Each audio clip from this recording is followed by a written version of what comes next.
आप रिटायर हो चुके हैं और सोच रहे हैं कि मिले हुए पैसे को कहाँ लगाया जाए, तो जी हाँ, बिल्कुल सही जगह पर आए हैं। इस वीडियो में हम लोग आपको बता देंगे कि आप एक एग्जाम्पल के साथ 50 लाख रुपए अगर आज लगाएं और 10 से 15 साल के अंदर वो आपका 1 करोड़ 25 लाख रुपए के आसपास हो जाएगा, कैसे होगा ये समझने के लिए हम अपने इस वीडियो में आगे बात करेंगे।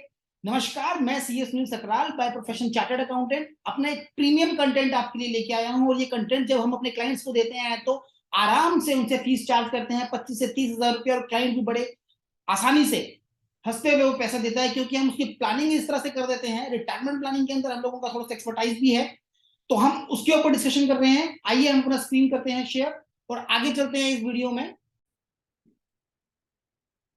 हम डिस्कस कर रहे हैं इन्वेस्टमेंट प्रपोजल मिस्टर रिटायर्ड के लिए, जो 50 लाख रुपए अपना इन्वेस्ट करना चाह रहे हैं। और उसको इन्वेस्ट करने के बाद हम लोगों का ये थोड़ा सा कमिटमेंट है, डिस्क्लेमर भी है कि जो ये हम रेट्स की बात करेंगे, जो ग्रोथ की बात करेंगे, वो चेंज हो सकती है ईयर टू ईयर। ये सिर्फ एक सब्जेक्टिव प्रेजेंटेशन है, और इस प्रेजेंटेशन से आप आइडिया ले सकते हैं कि अपने फंड को आप कैसे और कहां कहां लगा सकते हैं। एक ब्रॉड व्यू है, जितनी भी रिटर्न हमने दी हुई है, जितने भी इंटरेस्ट रेट्स दिए हुए हैं, जितने भी इंश्योरेंस की रिटर्न दी हुई है, वो सब चीजें आज की डेट में कैलकुलेट की हुई हैं। और एक कुछ इमेजिनरी फिगर्स भी हो सकती हैं, बट आपको ध्यान रखना है कि इसके ऊपर पूरी तरह से विश्वास ना करें। अपने स्पेसिफिक प्रपोजल को डिस्कस करें अपने कंसल्टेंट के साथ, चाहे वो फाइनेंशियल कंसल्टेंट हो, इंश्योरेंस कंसल्टेंट हो, चाहे आपका कोई और कंसल्टेंट हो, उससे डिस्कस करने के बाद ही लीजिएगा। इस वीडियो के थ्रू अगर आप कोई इन्वेस्टमेंट करते हैं तो उसमें हमारा कोई भी रोल नहीं रहेगा, जब तक वो स्पेसिफिकली सर्टिफाइड ना हो किसी एडवाइजर के साथ। तो आइए, ये जो वीडियो है इसमें हम बताएंगे हाई रिटर्न आपको कैसे मिलेगा, लिक्विडिटी आपके पास कैसे रहेगी, और जो आपका रिस्क कवर है वो भी आपकी फैमिली के पास रहने वाला है आगे के लिए, फ्यूचर के लिए। कॉन्सेप्ट थॉट प्रोसेस हम डिस्कस कर लेते हैं। फैमिली के मेंबर जो अवेलेबल हैं वो 4 हैं, जिसमें तो मिस्टर रिटायर्ड है जिनकी एज अप्रोक्सीमेटली 62 ईयर्स पकड़ी गई है। मिसेज रिटायर्ड हैं जिनकी एज 48 ईयर्स है। डॉटर 26, सन 23। देखिए, इसमें थोड़ा सा एज का डिफरेंस भी हो सकता है, क्योंकि ये हमने एक लाइव जो हमारे क्लाइंट है उनका एक ये इन्वेस्टमेंट प्रपोजल है जो हम लोग नेम चेंज करके शेयर कर रहे हैं। तो हम मान के चल रहे हैं कि अगर हमारे पास क्लाइंट उस तरह का है तो जनरल पब्लिक भी उसी तरह से होगी। तो एजेस को आप अपने अकॉर्डिंग चेंज कर सकते हैं अपने प्रपोजल के अंदर। फाइनेंशियल पैरामीटर समझ लेते हैं। Cash and bank in hand, उनके 50 लाख रुपया लगाने के लिए। टेंशन आ रही है फैमिली में, चाहे वो ईपीएफ के थ्रू आ रही हो, चाहे वो गवर्नमेंट एम्प्लॉय को आ रही हो। मान के चल रहे हैं 30,000 रुपए की पेंशन आ रही है विद इन्फ्लेशन रेट के साथ, क्योंकि वो डीए के साथ बढ़ती रहती है। एवरी ईयर कुछ ना कुछ उसमें अमाउंट ऐड होता रहता है। तो जो 30,000 की पेंशन हस्बैंड को आ रही है, हम मान के चल रहे हैं कि 15,000 रुपए वाइफ के लिए हैं और 15,000 रुपए हस्बैंड के लिए हैं। क्योंकि यदि किसी किसी भी वजह से हस्बैंड एक्सपायर भी हो जाता है तो डिपेंडेंट को भी वो पेंशन आगे बढ़ जाती है, उनके लिए भी वो पेंशन मिल जाती है। तो 50% पेंशन वाइफ को भी मिल जाती है। तो हमने 2 पार्ट में डिवाइड कर दी गई है, और ये लाइफ टाइम तक रहेगी जब तक के लिए वो रहेंगे इस अर्थ के ऊपर। ओन हाउस है उनके पास विद ऑल फैसिलिटीज। लैंड उनके पास अवेलेबल है सन और अपने डॉटर के लिए और सेल्फ के लिए, ताकि वो अपना सब धंधे चला पाए। क्योंकि मान के चल रहे हैं पिछले 60 सालों से वो वर्क कर रहे हैं और अपना काम कर चुके हैं, लेकिन अभी तो सिर्फ वो इन्वेस्टमेंट के लिए हमारे पास आए हैं, या किसी के पास भी आए हैं। उनको क्या क्या कंसिडरेशन लेनी है। मेडिकल बेनिफिट उनके पास या तो गवर्नमेंट के साथ मिल रहा होगा उनको, अगर गवर्नमेंट एम्प्लॉई है तो। गवर्नमेंट एम्प्लॉई नहीं है तो यहाँ पर एक अपना मेडिक्लेम कवर ले सकते हैं। उस कवर के साथ वो अपने आप को और अपनी फैमिली को सिक्योर कर सकते हैं, जिससे कि यदि मेडिकल इमरजेंसी या मेडिकल एड्स की इनको जरूरत रहे तो वो without paying too much money वहां से उसको यूटिलाइज कर पाए। और ये पैसा एक दे भी देना चाहिए। आज की डेट में जो मेडिकल के एक्सपेंसेस हैं वो बहुत ज्यादा हो गए हैं, और कोविड के बाद से तो इन चीजों की भरमार है। यूटिलाइजेशन ऑफ पेंशन किस तरह से रहेगी, हम कहते हैं कि अप्रोक्सीमेटली 30,000 रुपए की पेंशन आ रही है, तो हमने ये बोला कि आप ऐसा करें 75,100 रुपया तो आप महीने का रेकरिंग डिपॉजिट में लगा दें, जो अप्रोक्सीमेटली 7.5% का आज का रिटर्न है। रिटर्न चेंज हो सकता है, और ये फैमिली की वेल्थ को ग्रो करेगा और एन नंबर ऑफ ईयर तक चलता रहेगा, जब तक के लिए वो चाहें, जब तक उनके एक्सपेंसेस इतने ना बढ़ जाए कि उनको ये स्टॉप करना पड़े। तो इसमें पैसा वो डालते रहे, कुछ ना कुछ इन्वेस्ट होगा। इसका हमने कहीं कंसिडरेशन नहीं लिया है, ये सिर्फ एक मार्जिन सिक्योरिटी अपने पास हमने रख ली है। इस वीडियो को हमने 3 सेक्शन में डिवाइड किया है। आइए पहला सेक्शन समझ लेते हैं, सिक्योर्ड एंड फिक्स्ड डिपॉजिट। देखिए ये क्या है कि सिक्योर्ड कुछ चाहिए। जब कोई रिटायर होता है और उसकी एज 60 साल की होती है तो वो बहुत ज्यादा रिस्क के ऊपर नहीं जाता। तो उनको क्या चाहिए कि पैसा जो है वो सिक्योर रहे। सिक्योर रहे और ऐसी जगह पे रहे कि वो कभी भी पैसा निकाल पाए। तो उनको पैसा किस लिए चाहिए? सेविंग चाहिए उनको अनसर्टेनिटी फ्यूचर के साथ, अपने लिए, अपनी वाइफ के साथ मेनली, जो कि वो कर सकते हैं डॉटर के नाम पर, बेटे के नाम पर, अपने नाम पर, अपनी वाइफ के नाम पर। कुछ बैंक के रेट्स देख लेते हैं जो मार्च 23 में, मतलब आज की डेट में जो चल रहे हैं। और ये फिर से वही डिस्क्लेमर है, आप इसको बढ़ा सकते हैं, घटा सकते हैं, ये कोई सर्टेन नहीं है कि रेट्स यही रहने वाले। फिर भी आपके लिए एक एग्जांपल के तौर पर देखिए, ये सब एफडीज के रेट दे रखे हैं हमने, जो 3% से लेकर 7.10% तक हैं। अगर सीनियर सिटीजन हो चुके हैं, 60 साल पार कर चुके हैं, तो वो 3.5 से लेकर 7.60 तक जाएगा। 8% का रेट ऑफ इंटरेस्ट भी है, 7.5% का भी है, 7.5 का भी है, 8.01 का भी है। हमने अप्रोक्सीमेटली मैक्सिमम बैंक्स के rate of interest in case of FDR यहां पर दे दिए हैं। कॉर्पोरेट जो इंटरेस्ट के रेट्स हैं, देखिए दूसरा क्या रहता है, कॉर्पोरेट डिपॉजिट्स। इस केस के अंदर जो इंटरेस्ट रेट्स हैं हमने वो भी दे दिए हैं। इनके रेट जो होते हैं ना, नॉर्मली हायर होते हैं बैंक के रेट्स के साथ, क्योंकि इन लोगों का मेन काम क्या होता है कि ये सेविंग के ऊपर ब्याज नहीं दे रहे हैं, ये क्या कर रहे हैं, ये पैसा ले रहे हैं और लोन दे रहे हैं, ये कहीं अच्छी जगह पर इन्वेस्टमेंट कर रहे हैं, जो इनका अपना एक क्राइटेरिया होता है। तो इन सबके जो रेट ऑफ इंटरेस्ट आप देखेंगे तो ये 12 से 60 महीने के लिए शुरू हो जाता है 6.55 से 6.75 भी जा रहा है, 6.750 भी हो रहा है, 8% भी हो रहा है। और ये क्यूमुलेटिव में जाएंगे जब आप, तो इसका रिटर्न आता है 9%, कभी 9.5% भी आता है, कई जगह पर 10% का भी हो गया अभी तो। फिर भी मैंने ये किया, आपको इंडिकेटिव रेट ऑफ इंटरेस्ट दे दिए हैं कि कॉर्पोरेट डिपॉजिट के भी ये रेट ऑफ इंटरेस्ट रहते हैं। अब हम अगली स्लाइड के ऊपर चलते हैं। देखिए, जब वो हमने इस पूरे इन्वेस्टमेंट्स में से 50 लाख लगाना है, 32,50,000 हमने फिक्स डिपॉजिट में डाल दिया। क्यों डाल दिया? देखिए सर, ओल्ड एज है, किसी भी चीज के लिए जरूरत पड़ सकती है, तो हमने कहा सिक्योर्ड रहे और एक फिक्स रेट ऑफ इंटरेस्ट उनको मिले। लेकिन इसमें ध्यान रखने वाली क्या बात है कि सारा पैसा एक जगह पे नहीं रखना, नहीं रखते हैं ना। क्या सारे अंडे एक ही टोकरी में रख देंगे तो टूटने के ज्यादा चांसेस हैं या नहीं? बिल्कुल है। तो हमें क्या करना है, अपनी बास्केट्स अलग कर देनी है। जैसे कुछ पैसा हम लोग एक बैंक की एफडी में डालेंगे, कुछ पैसा दूसरे बैंक की एफडी में डालेंगे, कुछ पोस्ट ऑफिस में डालेंगे और कुछ कॉर्पोरेट डिपॉजिट में डालेंगे। जिससे क्या होगा कि हमारा पैसा अलग अलग जगह पर है और हाई रेट ऑफ इंटरेस्ट, कहीं ज्यादा भी है कहीं कम भी है, बट हम लोग यहाँ सिक्योर हैं उस कंडीशन में जब पीछे कुछ बैंक डूब गए और इन्वेस्टर्स का पैसा डूब गया। एग्जाम्पल बहुत सारे हैं, आप गूगल पे कीजिए, आपको बहुत सारे एग्जाम्पल मिलने वाले हैं। उन सब चीजों को ध्यान में रखते हुए हमने ये आपके लिए एक हाई रिटर्न रखी है हमने, और विद गारंटेड रिटर्न रखी है।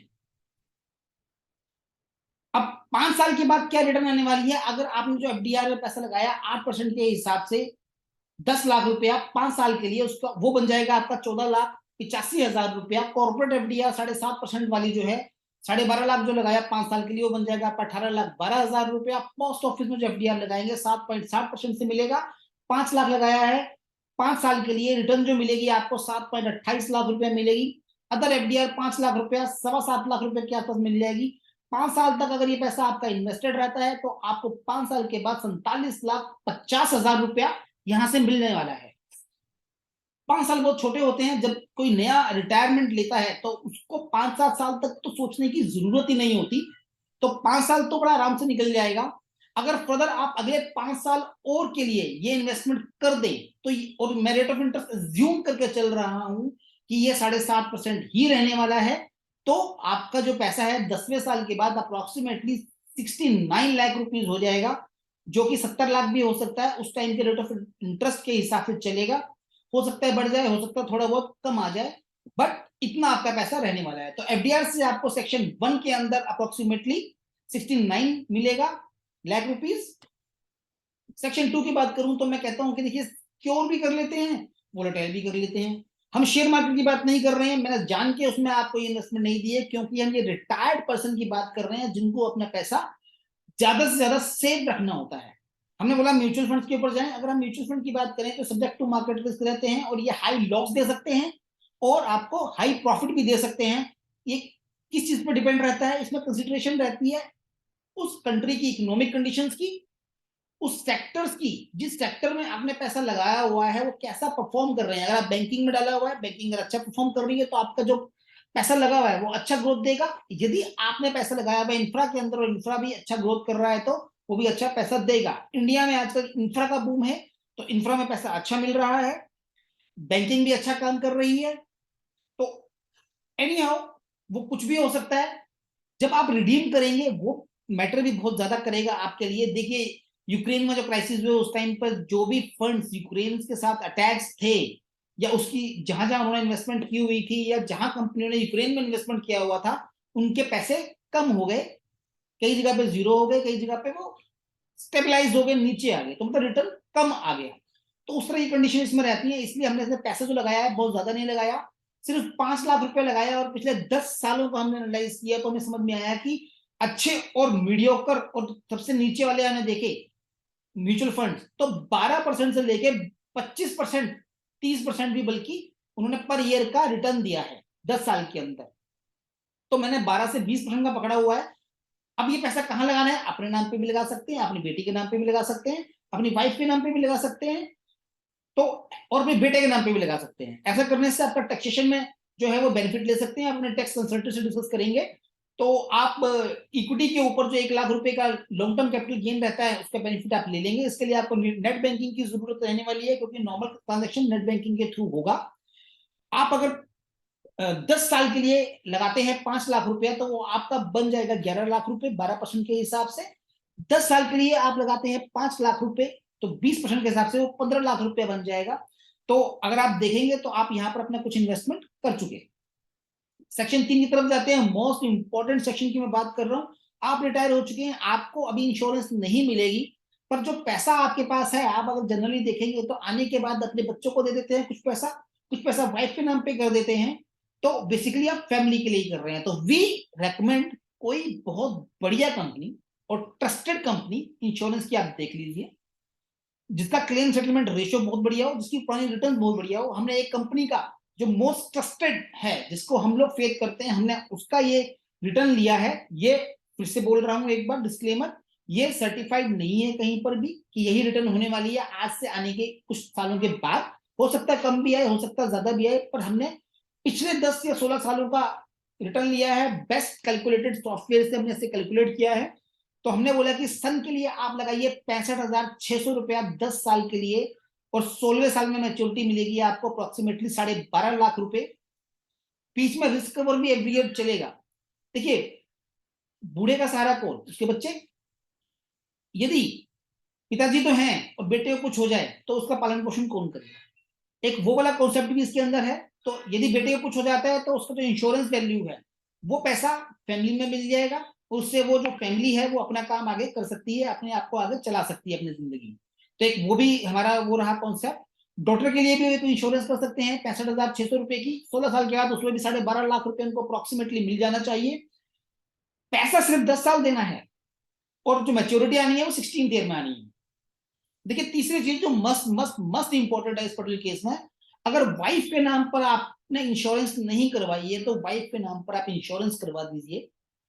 उससे दो चीजें होंगी, जब तक आप हैं आप उसको सेव करके पैसा देते रहेंगे, और उनको जो पैसा मिलेगा वो टैक्स फ्री मिलने वाला है इन सभी केसेस के अंदर आज के सिनेरियो के हिसाब से।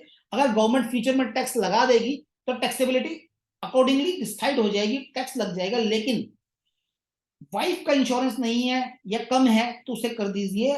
वाइफ के केस में अगर in the main time 16 year की पॉलिसी है, 16 ईयर में उन्हें कुछ हो जाता है तो फैमिली को पूरा का पूरा सम एश्योर्ड मिल जाएगा, जिससे कि फैमिली की वेल्थ डबल हो जाएगी। और अगर हस्बैंड तब तक हैं तो उनको पैसा मिल जाएगा, उनका भी आगे चलेगा। तो इसे कहते हैं क्रॉस इंश्योरेंस का एक प्रोस्पेक्ट, जिसमें यहां तो हस्बैंड की इंश्योरेंस नहीं है, सिर्फ वाइफ की इंश्योरेंस करने के लिए बोला जा रहा है, क्योंकि हस्बैंड की एज जो है वो ज्यादा हो चुकी है, वाइफ की एज थोड़ी कम है, तो उनको इजीली इंश्योरेंस मिल जाएगी, उनको ले लेनी चाहिए। ये must must required and recommended है। यहाँ पे भी अगर वो 45 से 50,000 रुपए लगाते हैं तो उनको 8.35 लाख रुपीज के अकॉर्डिंग मिल जाएगा। अभी इसमें क्या है, देखिए ये सारी जो इन्वेस्टमेंट है और यहाँ जो रिस्क कवर है डे 1 से आपका इफेक्टिव हो जाता है, फर्स्ट डे से। ये फर्स्ट डे से इफेक्टिव हो रहा है। लेकिन आपको जो पैसा जाना है वो आने वाले 10 सालों में जाना है। उस स्लाइड को हम देख लेते हैं। अब ये जो पैसा हमें देना है किस तरह से देना है और इसमें से भी कैसे पैसा बना लेना है। आपका पूरे 10 सालों में 17,50,000 रुपए के करीब पैसा जाएगा। एक साल का 1,75,000 रुपया बनता है। अभी हम बोले इसको कैसे प्लान करना है, तो हम कहते हैं 10 साल तक पैसा जाना है ना, कोई दिक्कत नहीं है, आप 10 साल तक ही दीजिए। लेकिन ये काम कर लीजिए कि उसकी एश्योरिटी पहले कर दीजिए कि वो पैसा जाना ही जाना। आप एफडी कीजिए 9 साल के लिए 1,75,000 रुपए की। दूसरी एफडी कीजिए 8 साल के लिए, जिसमें आपकी रिटर्न जो मैंने सामने लिखी हुई है, देखिए ये रिटर्न भी आ रही है साथ के अंदर।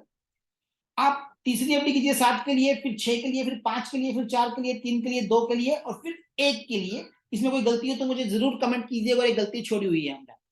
तो अगर जब आप ऐसे कर लेंगे तो पहली जो आपकी इन्वेस्टमेंट है वो तो फर्स्ट ईयर में ही हो गई। अब नेक्स्ट इन्वेस्टमेंट के टाइम पे आपकी एक एफडी मैच्योर हो जाएगी, जिससे कुछ इंटरेस्ट भी मिलेगा और आपका 1,75,000 रुपया वहां चला जाएगा।